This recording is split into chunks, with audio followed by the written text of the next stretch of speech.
నమస్తే and welcome to college TV. నేను మీ అవినాష్ జనగామ. చాలా పెద్ద బ్రేకింగ్ చూస్తున్నాం. ఓవైసీకి చాలా పెద్ద షాక్ అనే చెప్పాలి. ఎందుకంటే ఒకే సామాజిక వర్గానికి చెందినటువంటి మనిషిని అంటే సానియా మిర్జాని హైదరాబాద్ ఎంపీ అభ్యర్థిగా నిల్చుండబెట్టబోతోంది ఆ పార్టీ. ఆ డీటెయిల్స్ కంటే వెళ్ళే కంటే ముందు హైదరాబాద్ అనేటువంటి ఏదైతే పార్లమెంట్ స్థానం ఉందో ఇప్పటికే దేశంలోనే అత్యంత ప్రాధాన్యత చెందినటువంటి స్థానంగా మనం చూస్తున్నాం. ఇప్పటికే బీజేపీ పార్టీ నుంచి మాధవీలత గారికి, కొంపెల్ల మాధవీలతకి ఎప్పుడైతే టికెట్ అనౌన్స్ చేశారో అప్పటి నుంచి ఆవిడ ఓవైసీ మీద కానీ లేదంటే ఓల్డ్ సిటీలో జరుగుతున్నటువంటి అట్రాసిటీస్ మీద కానీ ఓవైసీ అండ్ ఓవైసీ ఫ్యామిలీ చేస్తున్నటువంటి అట్రాసిటీస్ కానీ ఏ విధంగా ప్రజల్లోకి బలంగా తీసుకెళ్తుందో అందరికీ తెలిసినటువంటి విషయమే. అయితే రీసెంట్గానే బీఆర్ఎస్ పార్టీ కూడా తన క్యాండిడేట్ని అనౌన్స్ చేయడం జరిగింది. అండ్ ఓవైసీకి తిరుగులేదు అని ఎక్కడైతే తను చాలా బలంగా చాలా ధైర్యంగా చెప్పుకుంటారో అలాంటి స్థానంలో, అలాంటి ప్లేస్లో, అలాంటి పార్లమెంట్ స్థానంలో అత్యంత ప్రాముఖ్యత చోటు చేసుకున్నటువంటి స్థానంలో భారతదేశం అంతా ఏకమై చూసేటువంటి పార్లమెంట్ స్థానంలో సానియా మిర్జాని, సేమ్ ముస్లిం కమ్యూనిటీకి చెందినటువంటి అమ్మాయిని అక్కడి నుంచి నిల్చోబెడితే తనకున్నటువంటి స్టార్డమ్ అనేటువంటిది హెల్ప్ అవుతుంది అనేటువంటి ఆలోచనలో ఉంది ఆ పార్టీ. అది ఏ పార్టీయో కాదు, ఈ ఆలోచన అంతా చేస్తుంది కూడా సిడబ్ల్యూసీ మీటింగ్ ఇవాళ ఉందని చెప్పేసి మనం అనుకున్నాం కదా ఉదయం మన న్యూస్లో.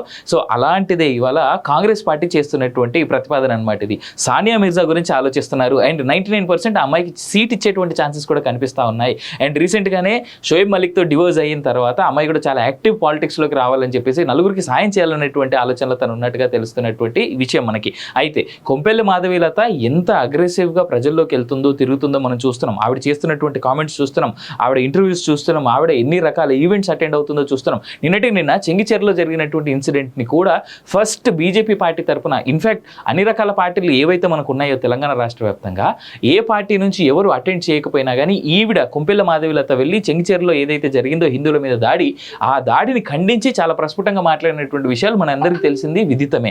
అయితే ఇదే టైంలో సానియా మిర్జా లాంటి వ్యక్తికి అంటే is it going to be like Muslim versus Hindu, or is it going to be like just Muslim versus Hindu అనేటువంటి యాంగిల్లో ఈ ఫైట్ ఉండబోతుంది అనేటువంటిది మనం చూస్తున్నాం. అయితే సానియా మిర్జాకి ఇదే ఏరియా నుంచి చాలా బలమైనటువంటి సపోర్ట్ అయితే దక్కేందుకు ఛాన్సెస్ ఉన్నాయి. ఎందుకంటే ఓవైసీ మీద కంటెస్ట్ చేయడానికి సెక్యులర్గా తనను తాను చెప్పుకునేటువంటి వ్యక్తి నాపల్లి నుంచి కంటెస్ట్ చేసి కొద్ది ఓట్లు, అది దొంగ ఓట్లు అక్కడ ఎక్కువ ఉన్నాయనేటువంటి మాట కూడా కొంపెల్ల మాధవీలత చాలా సందర్భాల్లో చెప్పడం జరిగింది. అలాంటి దొంగ ఓట్లు ఉన్నటువంటి ప్లేస్లో కాంగ్రెస్ తరపు నుంచి ఫిరోజ్ ఖాన్ అనేటువంటి వ్యక్తి ఎమ్మెల్యేగా కంటెస్ట్ చేసి చాలా చాలా తక్కువ, మేబీ హండ్రెడ్స్ ఆఫ్ ఓట్ల తేడాతో ఓడిపోవడం జరిగింది. అయితే కొంపెల్ల మాధవీలత చాలా సందర్భాల్లో మెన్షన్ చేసినటువంటి విషయం ఏంటంటే ఈ హైదరాబాద్ పార్లమెంట్ సెగ్మెంట్ ఏదైతే ఉందో ఈ సెగ్మెంట్లో లేదా ఈ కాన్స్టిట్యున్సీలో చాలా దొంగ ఓట్లు, శ్మశానాల్లో కూడా ఓట్లు ఉన్నాయి వీళ్ళకి అనేటువంటి మాట ఆవిడ చాలా సందర్భాల్లో చెప్పింది. అయితే ఇప్పుడు గనక ఈ ఓటర్ లిస్ట్ని కరెక్ట్గా ప్రాపర్గా ఫిల్టర్ చేసి బతికున్న వాళ్ళకి మాత్రమే, లేదా ఇంటికి ఎన్ని ఓట్లు ఉండాలో అంతమంది మాత్రమే ప్రాపర్గా బతుకున్న వాళ్ళకి, ఇంట్లో నిజంగా కిరాయికి ఉంటున్నటువంటి వాళ్ళకి మాత్రమే ప్రాపర్ ఓట్లు గనక సిద్ధం చేసి ఓన్లీ వాళ్ళతో మాత్రమే ఓటింగ్ జరగగలిగితే ఖచ్చితంగా ఇటు మాధవీలత గెలవడం కానీ, లేదు అంటే Firoz Khan and Congress party full ఫ్లెడ్జ్గా సపోర్ట్ చేస్తే సానియా మిర్జా కూడా ఎంతో కొంత దీంట్లో డిఫరెన్షియేషన్ చూపెట్టడం కానీ 100% ముమ్మాటికి జరగబోయేటువంటిది అనేటువంటిది మనకు తెలుస్తుంది. ఇక్కడ మాధవీలత గెలుస్తుందా, ఓవైసీ గెలుస్తాడా, లేదా సానియా మిర్జా గెలుస్తుందా అనేటువంటిది మనం వేచి చూడాల్సిన అంశం. కానీ సానియా మిర్జా లాంటి క్యాండిడేట్ ఇవాళ ఓవైసీకి ఆపోజిట్గా, కొంపెల్ల మాధవీలతకి ఆపోజిట్గా హైదరాబాద్ నుంచి కనుక నిలబడితే ఖచ్చితంగా ఓటు డివిజన్ అనేది చాలా అగ్రెసివ్గా జరుగుతుంది. అండ్ మనం రీసెంట్గా జరిగినటువంటి ఎమ్మెల్యే ఎలక్షన్స్లో కూడా మనం చూస్తే, అంటే అసెంబ్లీ ఎలక్షన్స్లో మనం చూసుకుంటే యాకుత్పురా, బర్కత్పురా అనేటువంటి ఏరియాలో ఎంత అగ్రెసివ్గా హిందూ ఓటర్లు, ఇన్ఫ్యాక్ట్ చార్మినార్ నుంచి కూడా హిందూ ఓటర్లు బీజేపీకి వేశారనేటువంటిది మనందరికీ తెలిసిందే.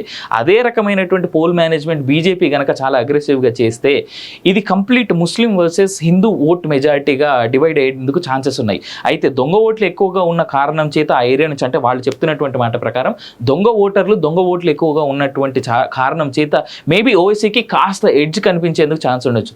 ఒకవేళ ఓల్డ్ సిటీ లేదా ఈ యొక్క హైదరాబాద్ పార్లమెంట్ సెగ్మెంట్ కనుక మాకు నిజంగా డెవలప్మెంట్ ఏం జరగలేదు, ఇప్పుడు డెవలప్మెంట్ కావాలి మాకు అనేటువంటి ఉద్దేశాన్ని ఏమైనా వాళ్ళు డిసైడ్ అయితే మాత్రం ఈదర్ మాధవీలత లేదు అంటే సానియా మిర్జా గెలిచేందుకు చాలా అవకాశాలు ఉన్నాయి. సానియా మిర్జా వెనకాల ఉన్నటువంటి ఫిరోజ్ ఖాన్ ఎంత అగ్రెసివ్గా, ఎంత అద్భుతమైనటువంటి పోల్ మేనేజ్మెంట్ చేస్తాడనేటువంటిది అందరికీ తెలిసిందే. సో చూద్దాం. Wishing all the success to Sania Mirza. ఆ అమ్మాయి గెలవాలని అయితే మనం కోరుకోగలం. బట్ మనకు తెలిసిందే మాట, ఈ ఫైట్ అంతా క్లియర్గా ఉండబోతోంది కేవలం మాధవీలత వర్సెస్ ఓవైసీ మధ్య మాత్రమే.